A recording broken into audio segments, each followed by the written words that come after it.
Hello, guys, and welcome back to episode 12 of In the Vault with Ali and Shane. How are you, Miss Ali? In my hot girl era, you know how I got my hair permanently straightened? It's looking great, doll. This is it air dried. Yeah, this is not common. Yeah. This is not common for me. It's usually a massive frizz ball. I'll pop a photo in of what I usually look like when I let my hair air dry. Gorgeous. Oh, maybe I should get a little semi-permanent. Oh, your curls are gorgeous. Actually, you know, I had a thought the other day. We never told the Vaulties why we called this podcast In the Vault. Oh, yeah. Well, we're 12 episodes in, so... Yeah. You guys, so the reason we've said that the podcast is called In the Vault is Shane was my manager. And we'd be like, vault, vault, vault, in the vault. In the vault. Do not repeat. Do not repeat. In the vault. This is some industry tea. Whenever there was some tea to be spilt, In the Vault was always following, usually followed by Ali putting her phone in airplane mode if we're together. Sometimes turning the phone off altogether. The full look around, could be in a hot air balloon and still be like... And she's still shutting it down. Yeah, so that's why we called this In the Vault. Yeah. Juicy, salacious pieces of gossip. Yeah, juicy, salacious tea. Doll, before we jump into the topics for the week, what's your hot prod for the week? Okay, so you know how last week I said the Victoria Beckham bronzing water drop? Was that last week or the week before? Maybe the week before. Yeah. I still stand by that comment. Yes. I still stand by that comment. But I want to say, if you want a little bit more bang for your buck, I've recently tried the By Terry Tea to Tan. Okay. And it is literally the same thing. Okay. Literally the same thing as Heat Wave. If you have the shade Heat Wave, Tea to Tan one is the same shade. I'd say it's super buildable. It's 30 mils as opposed to 6. Oh, wow. $57 opposed to $77. Oh, that's a big difference. By Terry Tea to Tan. And it's still a bronzer. Yeah, it's a water. Water-based It's been out for bronzer. ages. Okay. I never thought about it though, because the first time I used it, it had like a weird smell. And I was like, ooh, it smells like fake tan. But they've changed the formula. I feel like By Terry is like a seasoned fave, but no one really talks about it. Like, I feel like it's not overly talked about, but everyone uses it. The By Terry CC serum in Sunny Flash, before the L'Oreal Lumi Lotion came out and really undercut them, they were that chick. Every time I used to wear the Sunny Flash, people would be like, what's on your skin? Oh my God, your skin's amazing. Yeah. Oh, this really expensive serum. It's funny you say this, doll. So I've bought, and it's not the same, but I just bought some of the quarterly tanning drops. Yeah, so they have these tanning drops that you mix in a moisturizer. I think they're $44 from Sephora. I saw a girl use them on TikTok, and she just looked, I wouldn't say she looked overly tanned, but it was a beautiful luminous glow. Which... That's what you want. Yeah, especially in winter. I feel like I'm getting paler and paler by the second. Are you wearing the VB? I am. You look really good. Thanks, doll. Did a little all over. I followed Victoria Beckham's too. I'm loving it, but maybe I'll try the By Terry once these run out, which will be very soon because they're 6 mil. I'm actually nearly halfway through mine because I use them every day, and I've only had them for a couple of weeks. It's a bit like a babushka. Like, you open the box thinking it's going to be a lot bigger than what it is. And it feels quite heavy as well. You know what I mean? Yeah. And you unpack it and you're like, this is it. But it's a great product. Like, it's an amazing product. And it looks very natural. You went to Ursula's last night. I did, doll. One last hurrah for Ursula's. So I, of course, got the Morton Bay Bug Pasta. Iconic. That was like their dish. It was just like so buttery and umami and delicious. But you know when you go somewhere and there's so many memories. I'd been there 3 or 4 times. But you go there and you're like, okay, they need to close. It's time for a little refresh. And look, she wasn't cheap. It was an exy dinner, but worth it, you know? Who does need to listen to that? Sir. Tired. All the reviews of Sir from Vanderpump Rules is just like, this place has not changed. No. And it needs to. For the bad, though, not for the good. And even apparently the food, it's dated.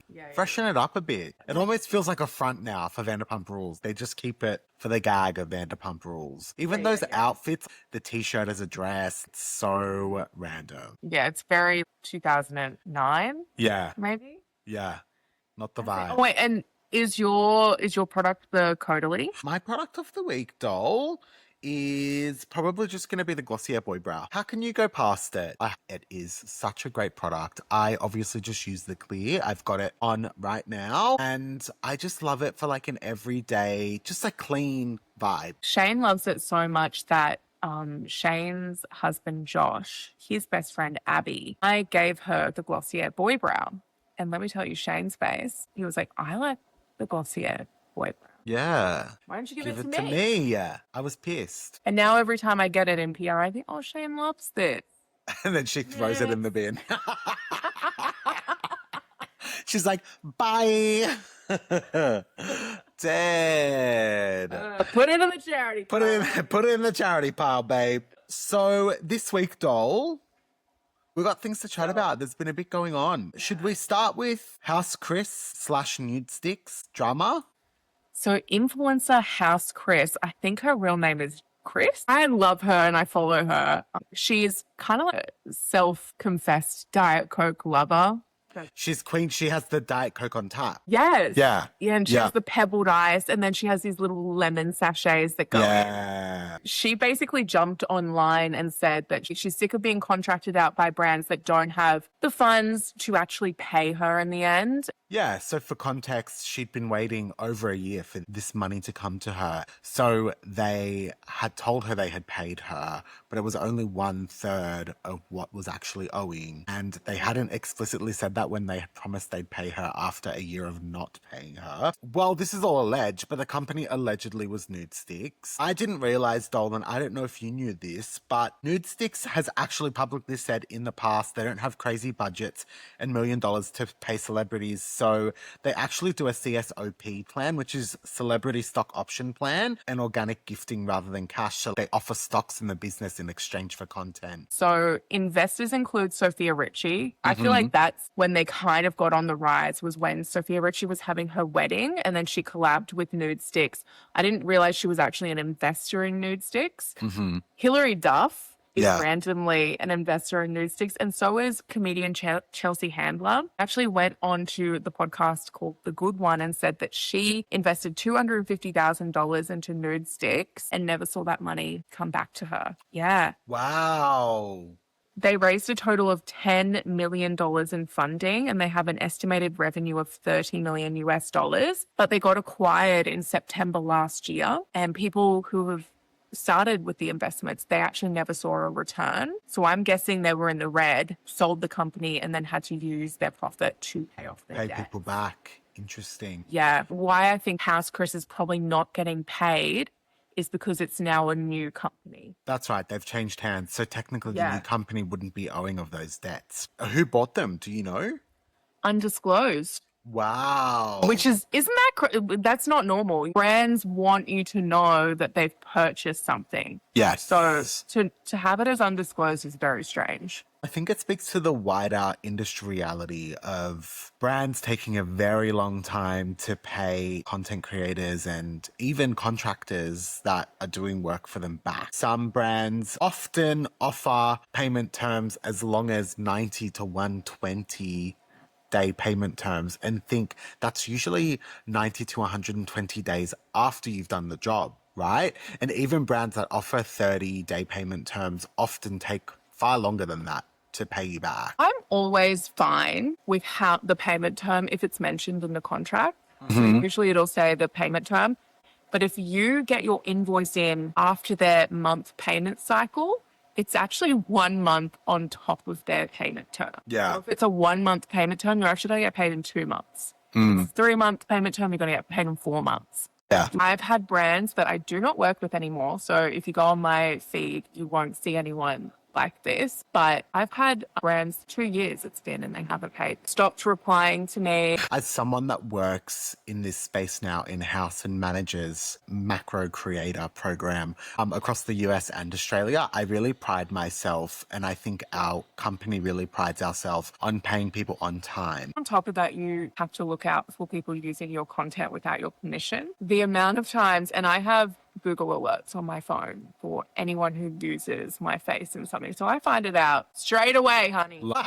Like, I've had brands use my content for 6 months, and then I've given them the fee for 6 months because they have to pay it.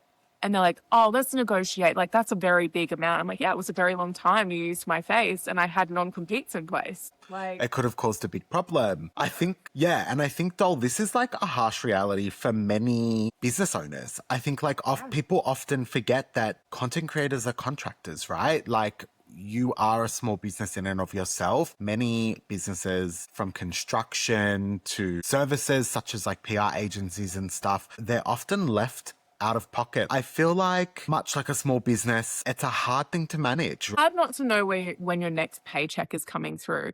I mean, you can mitigate it as much as you can. I have an Excel spreadsheet and I go, okay, expected paydays, and then that's how I manage my money. But it's annoying when brands don't keep their promise on their end and pay on time, because then you're like, oh my God, okay, I was expecting pay at this point and that's how I've, did my budget. Yeah, it's a really interesting scenario, and I think it's like brought a very important topic to light, not only for a content creator, but a small business and contractor who is out there really struggling to get invoices paid. It's not an easy slog. Doll, moving on to topic 2. We had a few brand pop-ups this week, but it's kind of led to some consumer chaos. Swatch and Audemars, I'm going to kill this, Piguet. Piguet. That's what I call myself when I look in the mirror, Piguet. Swatch X Audemars Piguet. The ugliest watch you've ever seen. When I saw it, I was like, I can't believe people are frothing at the mouth for this. I've never been a huge Swatch pop fan anyway, even as a teen when they were really cool and hot. They're also, by the way, they're a pocket. Yeah, they're not a wristwatch, so they're a pocket watch. We'll pop a little picky in, Doll. But when we were doing the research for this and I saw it, I was like, people are lining up for this. I was genuinely, my jaw was on the floor. So, as we know, Audemars Piguet, it's notably attached to Jay-Z, and he has very close ties with the brand. The entry price is like $20K plus. And Doll, I don't know if you've seen their watches, but they are so beautiful. They announced this collab with Swatch on the 12th of May, and they launched on the 16th. So the price point was around $400 to $420, accessible enough for everyday buyers, but luxury enough for resellers to flip. They're reselling online for between $1,700 to $2,000 US. Which is crazy because Swatch has obviously since then publicly come out and be like, guys, there's like enough of these watches to go around. Like they've definitely produced like quite an ample amount of stock, and I think they're going to be dropping them online soon. So they've kind of been like slating them out. Like they had the in-store purchase come through first, and then they're going to be launching them online. But just a snapshot of the outrage. In Paris, police deployed tear gas outside Swatch stores. In Milan, a fistfight erupted in the queue. And then in Philadelphia, police temporarily shut down King of Prussia Mall. One New York shopper waited outside for 5 days. Another compared it to a mosh pit. Swatch as well themselves closed 30 plus stores globally and decided not to open 15 US stores after seeing what had happened in Europe. Have a huge problem with this whole culture of running to buy niche product and like lining up for niche products. Yeah, you're coming in off the hysteria. Maybe you're not actually a huge AP fan. What they essentially tried to do was they're trying to get the younger market. When they get older, they'll be able to potentially afford a real AP. So they're trying to get a new audience in. And so for that, I actually do genuinely love this concept, but I hate the hysteria that comes around this. They're called the new Labubus. Yeah. Putting them on their bag is like a new Labubu. Okay, interesting. And Doll, I also need to preface that like this isn't Swatch's first time having this kind of situation happen. So they famously did a Moon Swatch X Omega collab in 2022, and there was a similar result. So they had mass queues. people like lining up for days at a time. So I think this like, it's two-sided, right? There's obviously like a bit of a brand win because there's like a massive earned media moment and it got global coverage. It does make Swatch seem desirable, but I think the brand failure was the fact there was so much hysteria and so much negativity surrounded around these lineups. Unlike like a normal launch, I've never seen things get to that point of like hysteria until last week. We'll talk about the CJ Hendry pop-up. Can I just say, dust collector? Ah, shut up. As someone that's currently got 20 in my entryway, I rebuke that comment. So the CJ Hendry pop-up was in Sydney from May 15th to 17th. I want to preface that I got flowers. I did not wait in line. I went and purchased one of the Lucky Dip bags. So I don't know that many people knew that this could happen because everyone I told, they were like, what? I didn't know that was a thing. They were essentially selling a bag of 20 flowers and you got one for free. So the same as if you'd gone through the activation, you walked away with one flower for free. That was part of CJ Hendry's whole thing. She really wanted to make the experience personal and offline, but she also, in saying that, posted a video on her Instagram of hysteria. I know that's a word we've used a lot today, but it was anarchy, complete chaos. There were people pushing people out of the way. There was a guy that almost got into a fist fight with a woman over like the Australian natives, which were only available in Australia at that Sydney pop-up. But the thing is though, CJ's sister went around and interviewed people and was like, oh, how do you know CJ? You're excited to go to a CJ event. Everyone's like, who's CJ? Who's CJ? Yeah. People see something and they're like, oh, everyone else is excited about this. Yeah. I need to be excited. So apparently Friday was quite well mannered and then Saturday was where things got really wild. And then on the Sunday, because of the craziness of Saturday, they started cadencing the line and that's why the lines actually got so long because they were only letting a certain amount of people into that. Should have always been the case.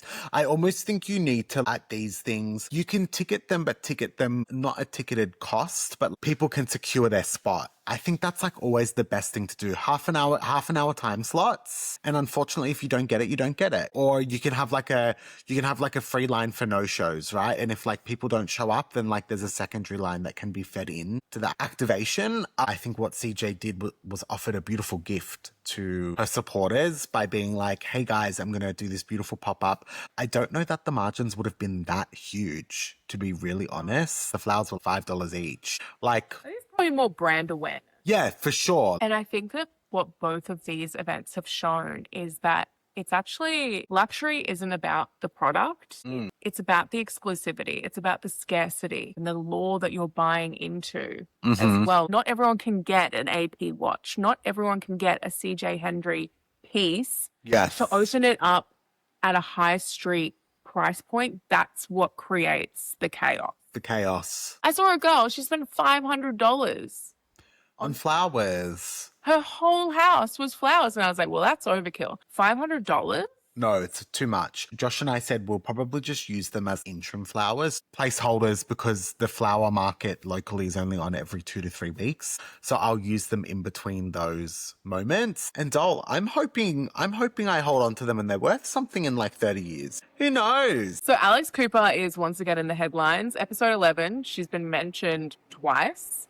This is episode 12, Dole. Oh, 12 episodes and she's been mentioned. Twice. But also, happy pregnancy to Alex Cooper. Congrats.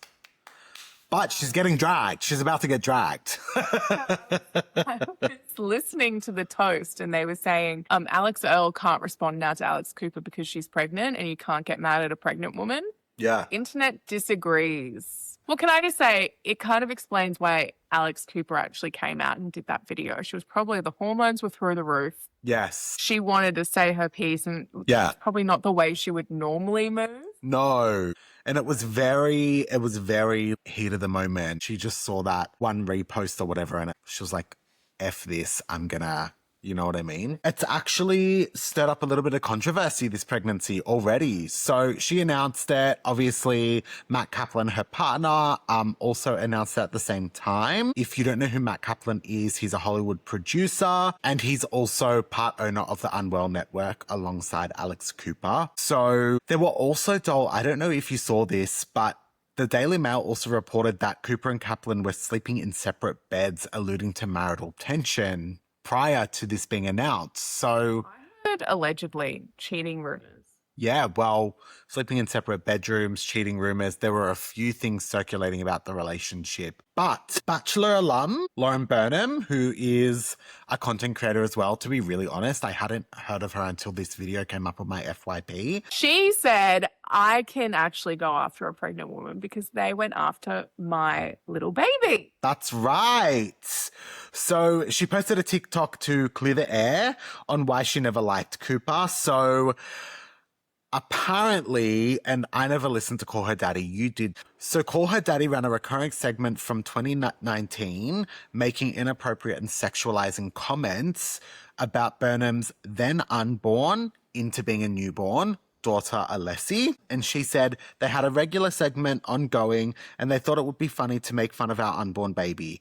Burnham said she didn't care if she and Ari were mocked, but mocking her unborn child was obviously crossing the line. It's funny, like Alex Cooper literally announced her baby's birth within days of this video coming out. So it's like, did she announce the baby because this situation was already happening and it was going to take a little bit of the heat off her to be like, well, I'm pregnant? And the sexual comments about baby Alessi, that sounds so wrong. Yeah. And it kind of moved into that kind of conversation. I actually didn't listen to Call Her Daddy at that time, but it started PG and then it got into that no space. The comments in Lauren's TikTok were quite divided. Some people were like, I love baby Alessi. I thought that was hilarious. Or baby Alessi was the last time I truly laughed. Or girl, get over it. This was 8 years ago. And then some people are like, you need to hire an attorney. Alex Cooper is a mean girl. So there's that conversation swirling too. So we don't have any clips of what was said in the Call Her Daddy episodes. They're still up though. But for example, one of the comments was, baby Alessi has been on the brink of a prosty lately. She's been doing casting couches as if she's doing porn. That's so weird. And what's their beef with this Lauren? I know nothing about this Lauren girl either. I think she posted a lot about her pregnancy and then she ended up posting a lot about her baby and they were just making fun of it. Because remember, she was from The Bachelor at the time, so she was really popular. One of them says, baby Alessi's mum be like, that tastes a little different to milk. Yeah, that's strippers cum on your forehead. Infant. Weird. And guys, this all comes off the back of there kind of being some internal pressures in the Unwell empire as well. Bloomberg reported that Unwell's head of brand marketing, head of network, and chief growth officer have all left in the past year. There's been allegations of staff reportedly threatened to quit over Matt Kaplan allegedly berating crew, including at the Unwell Winter Games YouTube production. And despite the internal drama, Call Her Daddy still remains the fourth most popular podcast globally with their $125 million deal at Sirius XM. I think Alex is really trying to move away from that and she's trying to diversify her career. And I think that that's exactly why she's done that as well, because she's in the entertainment industry, which is super fickle. And you might have it one day, you don't the next. It's probably enough happening, actually, that she could probably just put her head down and not talk about it and it would go away. Yeah, perhaps the rule of you can't get angry at a pregnant woman she's hoping applies. Okay, doll, I have our first listener story. So this has been written in on our anonymous link. Guys, if you want to be part of future week's programs, please write into our anonymous confessional. We're simply overwhelmed with the responses. You just might be lucky enough to be on next week's pod. Our first listener confessional of the week. This is wild, doll. Strap in. So my sister-in-law decided to announce her gender reveal at my wedding reception. She literally reception. She literally stood up during dinner and handed out pink balloons without asking. My new mother-in-law burst into tears of joy, and the whole night became about the baby. Still not over it 3 years later. Were they helium balloons? I don't know. Like, where did she smuggle her them? car? Yeah, she must have just been like, guys. Yeah, cue the pink. Isn't that crazy? I just think, I hate when people try and outshow a big moment with their moment. Like, shut up. Let this exist. I was at a wedding once and a guy's plus one, like just the bride and groom didn't know her, but the plus one wore white. Oh, no. Yeah, it's like Tacky. wear black. You're meant to be as inconspicuous Yeah. as possible. If I were at a wedding, I wouldn't even wear like white with a pattern. Well, I have another one for you, doll. So my sister threw me a baby shower and insisted on planning everything herself. She ordered a custom cake with the gender written inside. The whole reveal moment, except she accidentally texted me a photo of the cake the night before while it was still in her fridge. She meant to send it to our mum.